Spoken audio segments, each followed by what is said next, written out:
अडियन्सको लागि भने अब हामी खुलाउँदैछौँ।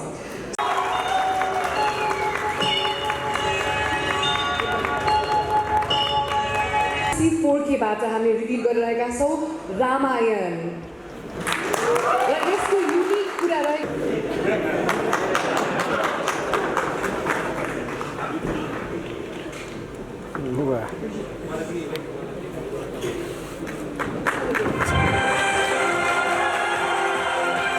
यहाँ उपस्थित सबैलाई नमस्कार छ।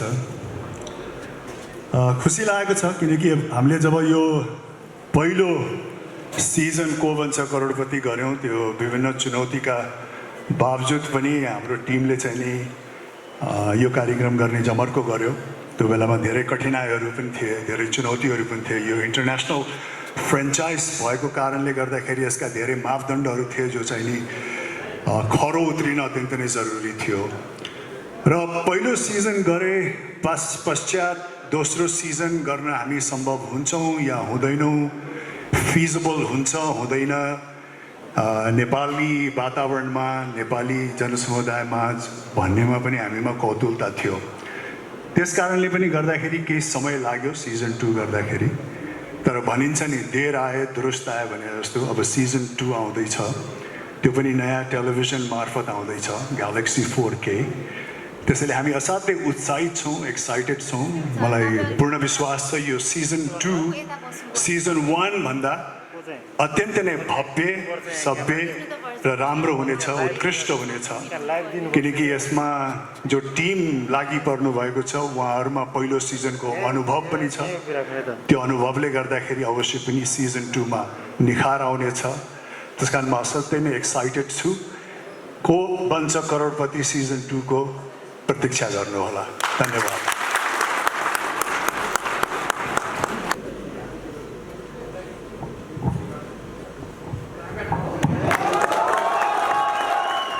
यहाँ उपस्थित यो भव्य समारोहमा उपस्थित आदरणीय सबै व्यक्तित्वहरूलाई म हार्दिक नमन गर्न चाहन्छु। सबभन्दा पहिला आजभन्दा धेरै वर्ष अगाडि, धेरै वर्ष सायद 29-30 वर्ष अगाडि, 28-29 वर्ष अगाडि आदरणीय हरिदाई मदन दाईको सिरियल हेरेर त्यो कलाकारिता गर्ने रहर पालेको एउटा केटा टेलिभिजनमा प्रोग्राम गर्नको लागि एकदम उत्साहित थियो।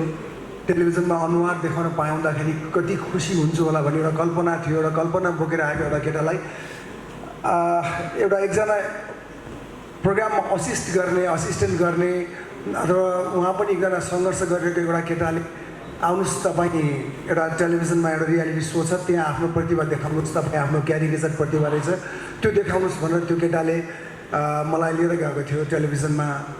त्यो मेरो सायद पहिलो पाइला थियो। त्यसपछि बिस्तारै बिस्तारै अनि टुक्क हुँदै अगाडि बढेँ र मेरो यात्रा यहाँसम्म आयो। र त्यसपछि अहिले म टेलिभिजनबाट सिनेमामा प्रवेश गर्ने सौभाग्य प्राप्त गरेँ। नेपाली चलचित्र क्षेत्रमा जोडिने मौका पाएँ र त्यसपछि अब फेरि टेलिभिजनमा फर्कने कि नफर्कने दुविधा थियो, अवस्था पनि प्रतिकूल थियो।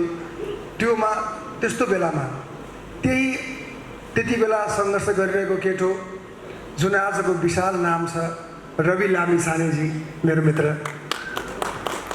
उहाँले नै मलाई फेरि एकपटक टेलिभिजनमा आउनुपर्छ, तपाईँले एउटा कमसेकम एउटा सो गर्नुपर्छ भन्नु मलाई खुसी लाग्यो। रविजीलाई एकदम थ्याङ्क यू भेरी मच भन्न चाहन्छु। र यो रवि टिममा छु म, तपाईँलाई धेरै धेरै शुभकामना। र मलाई पनि यो अलिकति फरक प्रकारको च्यालेन्ज लाग्यो। केही फरक गरौँ, केही फरक गर्दाखेरि रमाइलो हुन्छ, एउटा रेगुलर चिज त गरिरहेको छु भनेर यसमा जोडिने अवसर प्राप्त गरेको छु। सम्पूर्ण यो गोर्खा च्यानल, गोर्खा टेलिभिजनको यो सबै च्यानललाई र सबै आज यहाँ ड्यासमा आसीन सबै आदरणीय व्यक्तित्वहरूलाई म धन्यवाद दिन चाहन्छु मलाई चुन्नु भएकोमा। र म सकेसम्म मेरो प्रयास रहन्छ यसलाई न्याय प्रदान गरौँ। र मलाई मलाई चाहिँ तपाईँहरूको शुभेच्छा, शुभाशिष चाहिन्छ र धन्यवाद भन्न चाहन्छु एकपटक फेरि। Thank you very much.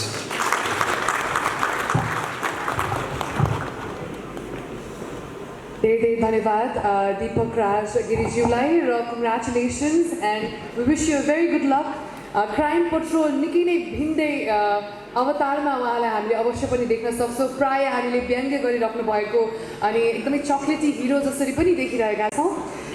Now with that, it's time we unveil the fourth exciting show. Joshi, let's give a very big round of applause and welcome her. त्यसै गरी उहाँसँग साथ दिँदै हुनुहुन्छ सिङ्गर काली प्रसाद बास्कोटाज्यूलाई पनि म मञ्चमा निम्त्याउन चाहन्छु र साथसाथै a young talent, we have Ayush KC. Let's have him on stage, please. Ladies and gentlemen, let's give a very big round of applause.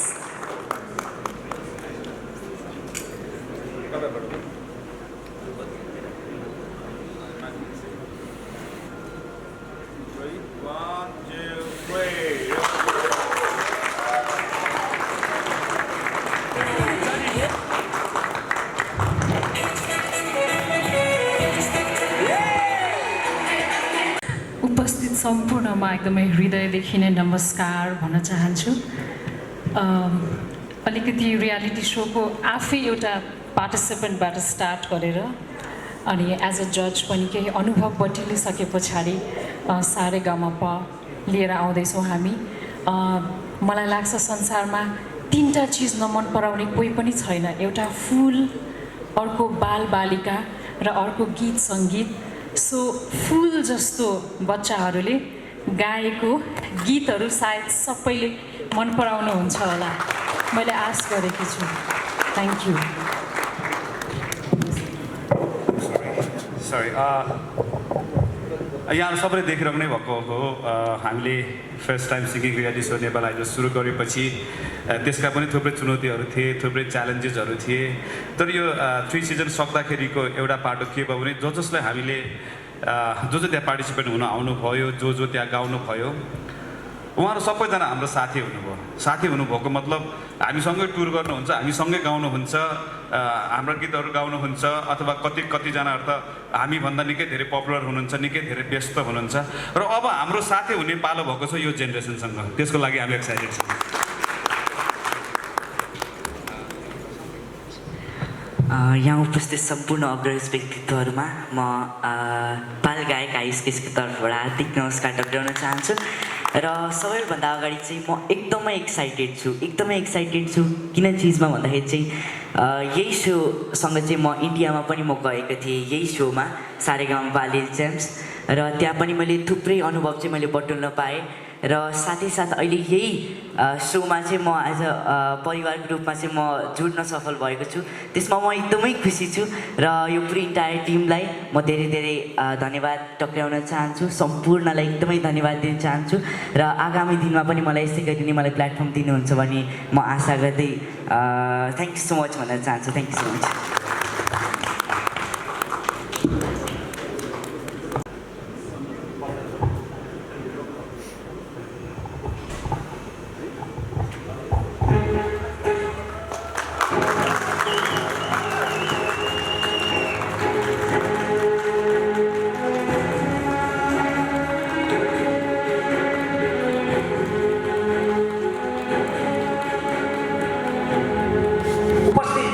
सम्पूर्ण आदरणीय महानुभावहरूमा म ग्यालेक्सी टेलिभिजनको तर्फबाट र मेरो व्यक्तिगत तर्फबाट अभिवादन टक्राउन चाहन्छु। म मेरो विश्वभरिका शुभचिन्तकहरूको आशीर्वादले पब्लिक स्पिकरको ताज पहिरिसकेपछि मैले विभिन्न विषयहरूमा प्रश्न गरिरहेँ, सामाजिक विषयहरूमा प्रश्न गरिरहेँ र आम भोलि मान्छेहरूको तर्फबाट उत्तर खोजिरहेँ। कुनै विषयमा म नबोल्दा मेरा शुभचिन्तकहरूले मलाई प्रश्न गर्नुहुन्थ्यो, फलानो विषयमा रमेश किन बोलेन? किनकि मैले प्रश्न त गरिरहेँ तर तीमध्ये अधिकांश प्रश्नहरूको उत्तरै आएन, किनकि ती कुनै पनि प्रश्नहरू सम्बन्धित ठाउँमा पुगेनन्। आज तपाईँहरू सबैको विश्वभरिबाट पाएको आशीर्वादले, स्नेहले म आँखा जुदाएर हात मिलाएर हेड टु हेड प्रश्न गर्ने ठाउँमा आइपुगेको छु। र ग्यालेक्सी टेलिभिजनबाट सुरुवात हुँदैछ एउटा ऐतिहासिक पृथक कार्यक्रम लालमोहरको, जहाँ तपाईँ स्वयं सहभागी हुनुहुनेछ म सधैँ। कार्यक्रमको विषयमा धेरै प्रकाश पारेर म त्यो सरप्राइज भङ्ग गर्न चाहन्न, किनकि त्यसले पहिलो कार्यक्रमको आनन्द आधा घटाइदिनेछ। हेलो, नमस्कार यहाँहरू सबैलाई। म राष्ट्रिय आविष्कार केन्द्रको तर्फबाट चार्टर्ड अकाउन्टेन्ट मीरा पोखरेल, म त्यहाँको म्यानेजमेन्ट हेर्ने गर्छु।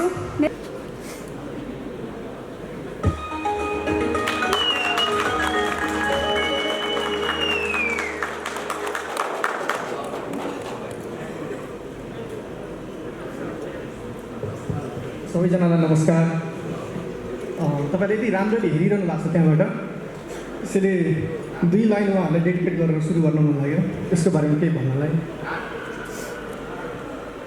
म एक्लो छैन, म जस्तै अर्को एक्लै छ।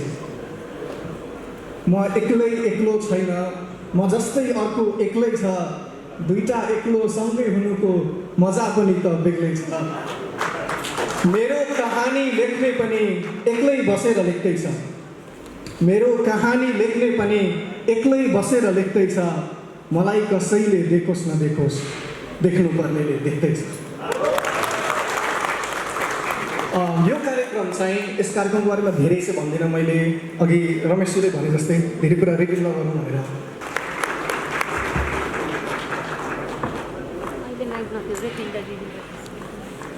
केही गेस गर्न चाहनुहुन्छ कि जनता?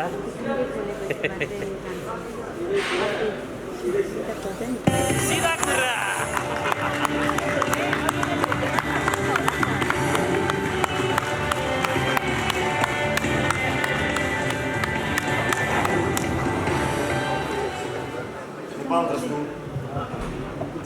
नेपाल जस्तो सानो मुलुक, यहाँका मन्त्री, प्रधानमन्त्री, राष्ट्रपति अथवा उच्च ओहदाका मानिसहरू कसैले हेर्नै नसक्ने, छुनै नसक्ने नहुन्।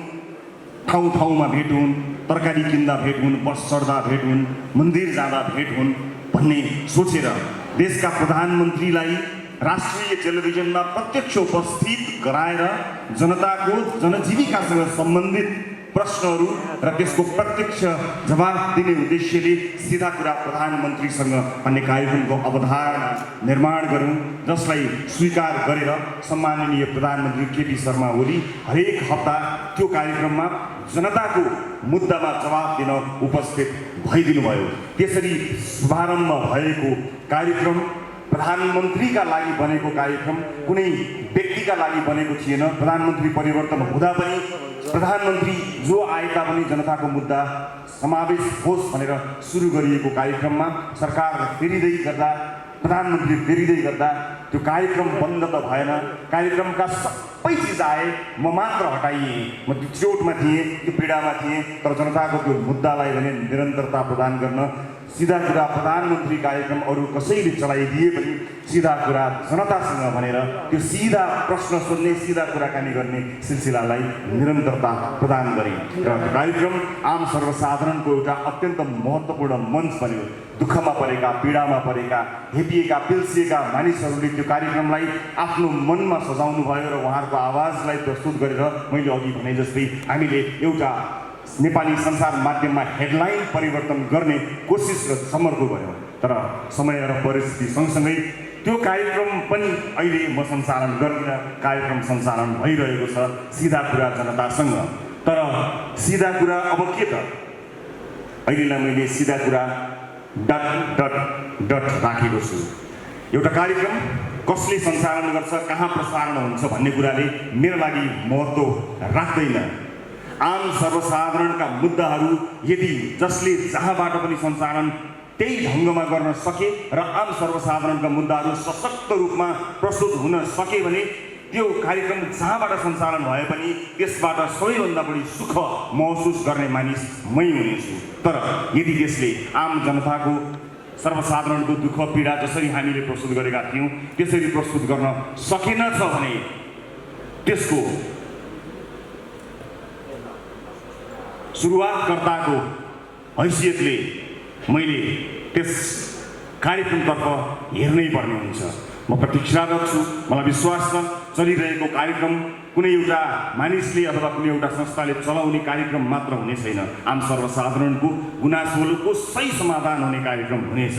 म प्रतीक्षारत छु। हिजो सीधा कुरा प्रधानमन्त्रीसँग हुँदै जनतासँग आइपुग्यो भने भोलि ग्यालेक्सी टेलिभिजन ग्यालेक्सी 4K प्रसारण भइरहँदा के होला? म प्रतीक्षामा छु। तपाईँहरूलाई पनि प्रतीक्षा गर्नको लागि अनुरोध गर्न चाहन्छु।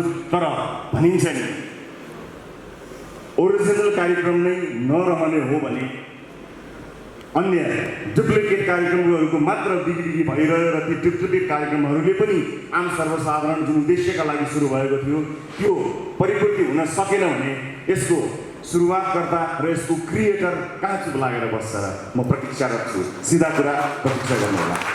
परत सरेका छन्, त्यसबाट विमुख भएको छैन। जति सक्ने त्यति बोल्ने, जति बोल्ने त्यति गर्ने आफ्नो मूल मन्त्रलाई कायम राख्दै हामीले सुरुवात गरेको अर्को कार्यक्रमबारे म यहाँलाई जानकारी गराउँछु।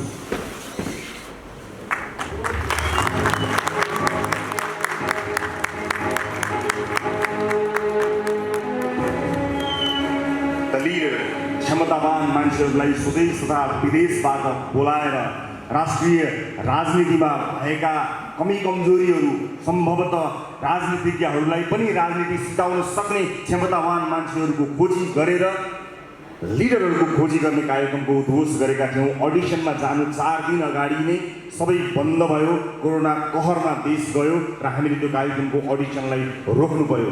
देश तथा विदेशमा रहेका समेतलाई अडिसनमा सहभागी गराएर कार्यक्रममा ल्याउने उद्देश्य भएको हुनाले यात्रा प्रतिबन्ध लगायतका कामहरूले यो कार्यक्रम अगाडि बढ्न सकेन। तर यसलाई हामीले थाती राखेका छौँ र हामीले बारम्बार सूचना पनि दिएका छौँ। बिचमा पनि हामीले सूचना गरेका थियौँ कि अब नयाँ वर्षसँगै यदि परिस्थिति सहज भएछ भने हामी अडिसनमा आउनेछौँ। त्यसका लागि स्वदेश तथा विदेशमा रहेका नेपालीहरूको सहभागिता अत्यन्त खाँचो पर्दछ र आज यो पनि भन्न चाहन्छु, केही समयको प्रतीक्षा लिडरका लागि गर्नुपर्नेछ। यसबीचमा हामीलाई अनलाइन रजिस्ट्रेसन गरेर आफ्नो फी समेत बुझाउनु भएका जति पनि सहभागीहरू हुनुहुन्छ, यदि उहाँहरू धैर्य गर्न सक्नुहुन्न अथवा कुनै पनि कारणले अब कति समय लाग्ने हो त्यसलाई पूर्ण सक्नुहुन्न यदि भने उहाँहरूले रजिस्ट्रेसन बाबत बुझाउनु भएको पैसालाई ब्याज समेत फिर्ता गर्न त लिडर प्रतिबद्ध छ। तर विश्वास गर्नुहोस्, परिस्थिति सहज हुने बित्तिकै यो अत्यन्त महत्त्वाकांक्षी यो कार्यक्रमलाई हामी प्रस्तुत गर्नेछौँ। यसको अरू जानकारी वैशाखपछि, आगामी वर्षको वैशाखपछि फेरि गराउनेछु। म यो जानकारी दर्शकहरूलाई गराउँछु।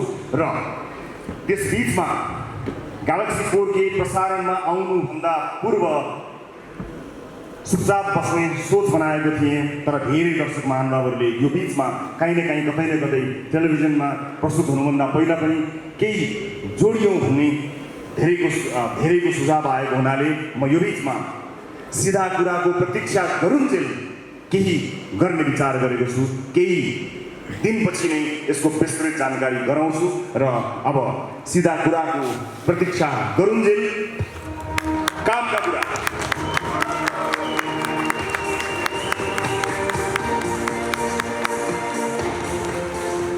कामका कुराबारे एउटा श्रव्य दृश्य सामग्री तयार पारेको छु। म त्यसतर्फ यहाँहरूको ध्यान आकर्षित गराउन चाहन्छु। त्यो श्रव्य दृश्यले सबै कुरा त बोल्दैन, कति बोल्दो रहेछ हेरौँ र सुनौँ, त्यसपछि थप्नुपर्ने कुराहरू थपेर प्रस्तुत गर्नेछु। सिधा कुराको प्रतीक्षा गरुन्जेल कामका कुरा, त्यसको श्रव्य दृश्य सामग्री प्रस्तुत गर्नको लागि अनुरोध गर्छु।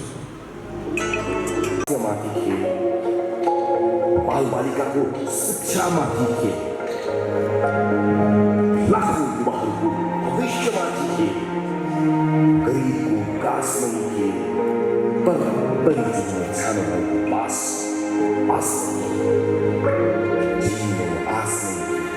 आउने जाने सबले खेल खेलाए, खेल देखाए,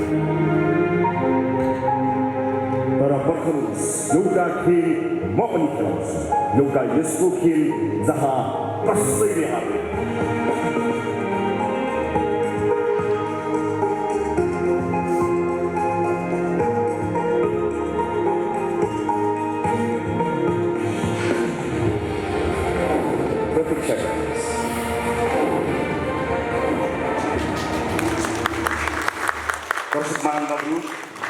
यो बिचमा मैले कार्यक्रमको सुरुवातमा भनेको थिएँ, सबैजना सर्वोच्च अदालतको फैसला पुरेर बसेका छैनन्। धेरैजना आफ्ना केटाकेटीहरूको विद्यालयको फी तिर्न पुरेर बसेका छन्, भरे खाने खानाको जोहो गर्नका लागि काम पुरेर बसेका छन्, अस्पतालको बिल तिर्नका लागि पुरेर बसेका छन्। त्यो प्रतीक्षालाई केही शान्त गर्न, त्यतिन्जेल वास्तविक आवश्यकता परेका मानिसहरूलाई सही ढङ्गले मद्दत गर्नका लागि हामी कामका कुराको सुरुवात गर्दैछौँ। यो कार्यक्रम ग्यालेक्सी 4K टेलिभिजनमा आउनुभन्दा अगाडि यो पिक्चरमा यो तयारी हुँदै गर्दा ग्यालेक्सी 4K को युट्युब च्यानल र हाम्रो विभिन्न अन्य प्लेटफर्महरू छन् मोबाइल एप्लिकेसन मार्फतबाट आउँछ। यो एउटा खेल हो, सबैले खेल देखाए, आउने जाने सबले खेल देखाए। एउटा खेल अब म पनि देखाउँछु, एउटा त्यस्तो खेल जहाँ कसैले हार्दैन, प्रतीक्षा गर्नु होला। र आज यो कार्यक्रम अत्यन्त भव्य यस अर्थमा छ कि नेपाली टेलिभिजनलाई स्थापना गर्ने नेपाली टेलिभिजनका मूर्खनीय व्यक्तित्वहरूको उपस्थिति यहाँ उपस्थित भएको छ। तिनै उपस्थितिहरूमध्येबाट एउटा विशेष उपस्थितिलाई म यहाँहरूमाझ बोलाउन चाहन्छु। त्यो भव्य उपस्थिति अगाडि देखिएको छ। त्यो भव्य उपस्थिति मध्येको एउटा चुनिएको उपस्थितिलाई म सम्मानपूर्वक स्टेजमा स्वागत गर्न चाहन्छु। आदरणीय वरिष्ठ विशिष्ट पत्रकार दिग्विजय कुमार, म उहाँलाई हार्दिक स्वागत गर्न चाहन्छु। म अत्यन्तै आदर गर्ने र उहाँलाई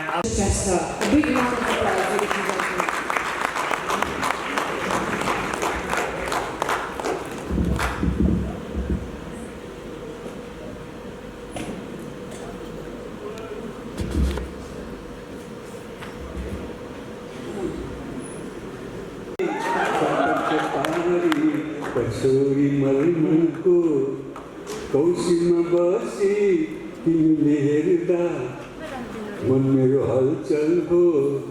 कान्छीको केस हिजारिएछ, मै कोरी बाटी गरिदियो कि रेशमी चुल्ठो उडाई घुम्टो, रेशमी चुल्ठो उडाई घुम्टो, मायाको रङ्ग हरियो कि मायाको रङ्ग हरियो कि।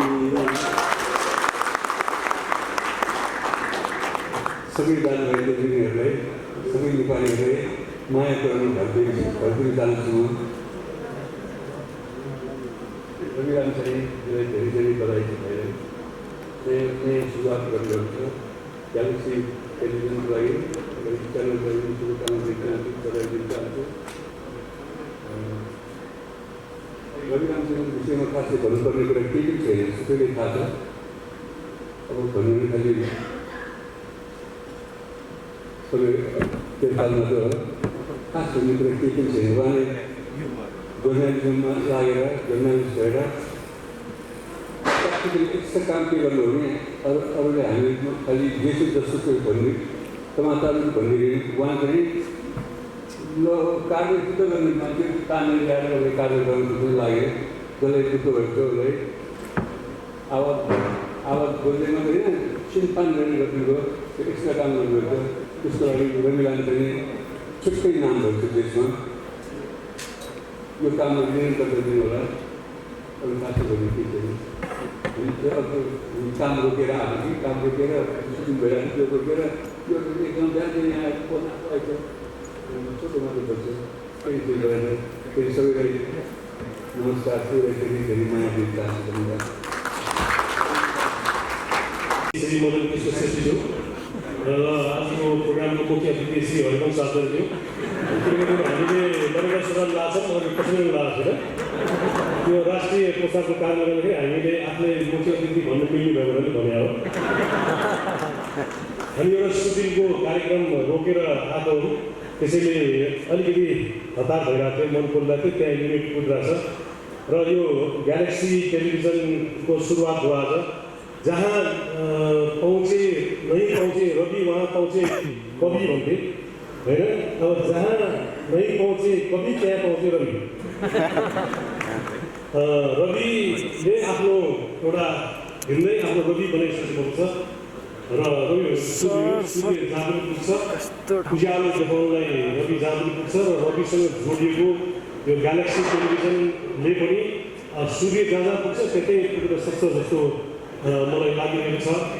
र नेपालको आकाशमा अनगिन्ती टेलिभिजनका च्यानलहरू छन्, तर इन्डस्ट्री पटक्कै बढेको छैन। विज्ञापन बाँड चाहिँ खानु परिरहेको छ।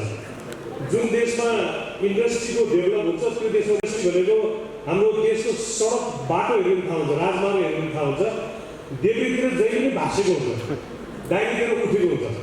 त्यसको मतलब के भने देब्रेतिरबाट हामी यति भरिएको ट्रक मगाउँछौँ कि 20-25 टनका ट्रकहरूमा सामान खाली हामी मगाउँछौँ, इन्डियाबाट मगाउँछौँ। रक्सोलदेखि काठमाडौँसम्मको सडक देब्रेतिर जहिले पनि भाँचिन्छ र जाँदाखेरिको देब्रेतिर जहिले पनि उठेको हुन्छ बाटो। किनभने हामीसँग निर्यात गर्ने कुरा केही पनि छैन। हामीसँग निर्यात गर्ने कुरा भनेको खालि कवाडीको सामानहरू मात्रै हो हामी धेरै निर्यात गर्ने। त्यस कारणले जाँदाखेरि खाली ट्रक जान्छ, आउँदाखेरि लोडेड ट्रक मात्रै आउँछ। त्यो कारणले गर्दाखेरि देशमा टेलिभिजनको इन्डस्ट्री त धमाधम थपिँदैछ, तर साँच्चीकै इन्डस्ट्री नथपिकन विज्ञापन र तर त्यो बेलाको रोयल्टी अहिले युट्युबबाट आइरहेको छ। महिनाले आउँछ र म निर्णयलाई म घाँटीसित झुकाएर अगाडि गर्न चाहन्छु र यो ग्यालेक्सी टेलिभिजनको उत्तरोत्तर प्रगतिको कामना गर्छु।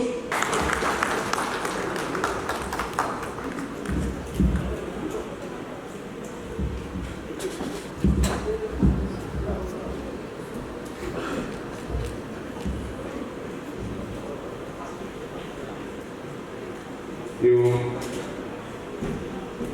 अलिकति भावुक मुद्रामा पनि पुर्याइदिनु हो। गोर्खा मिडिया नेटवर्कका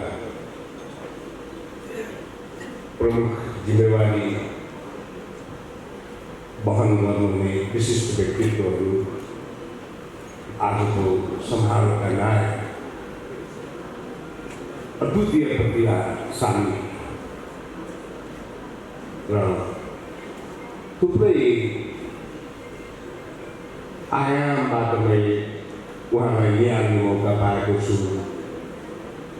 एउटा पाटो झन् तपाईँहरू कतिको परिचित हुनुहुन्छ मलाई थाहा छैन। एउटा क्षेत्र जोसँग म नजिकबाट गाँसिएको छु, गीत लेखनको। हाम्रो रविलाल छानेजी असाध्य राम्रो गीतकार पनि हुनुहुन्छ। त्यो अद्वितीय व्यक्तित्व यस प्रेक्षालयमा उपस्थित सम्पूर्ण महिला तथा सज्जनवृन्द, तपाईँहरू सबैमा मेरो हार्दिक अभिवादन छ।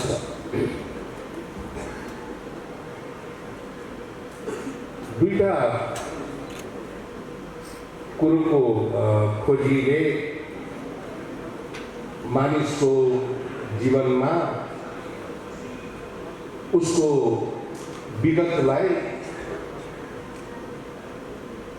गहिरोसँग समाजको मस्तिष्कमा प्रत्यय स्थापित गर्नु रहेछ भन्ने एउटा अनुभव हामीसँग छ।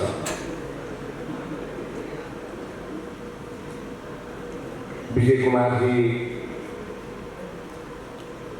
जुन विजय कुमार हुनुभएको छ, त्यो उहाँकै कारणले गर्दाखेरि हुनुभएको हो। अद्वितीय प्रतिभाको धनी, नेपाल राष्ट्रले गौरव गर्नुपर्ने कलाकारिता क्षेत्रका असाध्य उज्जवल नक्षत्र हाम्रो मदन कृष्ण श्रेष्ठ हरिवंश आचार्यजी, उहाँहरू समाजको दृष्टिमा जुन रूपले आज स्थापित हुनुभएको छ, त्यसको पछाडिको मूल कारण उहाँहरू आफै महानायक हुनुहुन्छ। राजेश कुमारजी त्यस्तै एउटा जीवनमा आफ्नो गोरेटो आफै कोर्न सफल कति व्यक्तिहरू हुनुहुन्छ र उहाँहरू आज जुन गन्तव्यमा स्थापित हुनुहुन्छ त्यसको मूल कारण उहाँहरू आफै। यो 4K भन्ने जुन शब्द ग्यालेक्सीसँग जोडिएको छ, त्यो 4Kलाई चाहिँ मैले कसरी बुझेको छु भन्नु होला भनेदेखि ती चारवटा कर्तव्यहरू 4K, चारवटा कर्तव्य। एउटा, म जनताको भाषा बोल्दछु। दोस्रो,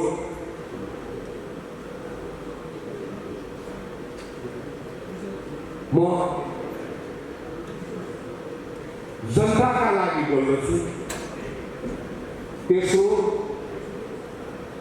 म जनताको पीडामा हुन्छु र चौथो म जनताको खुसीमा रहन्छु।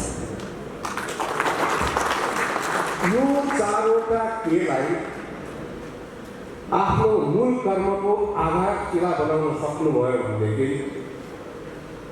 ग्यालेक्सी टिभीको यात्रा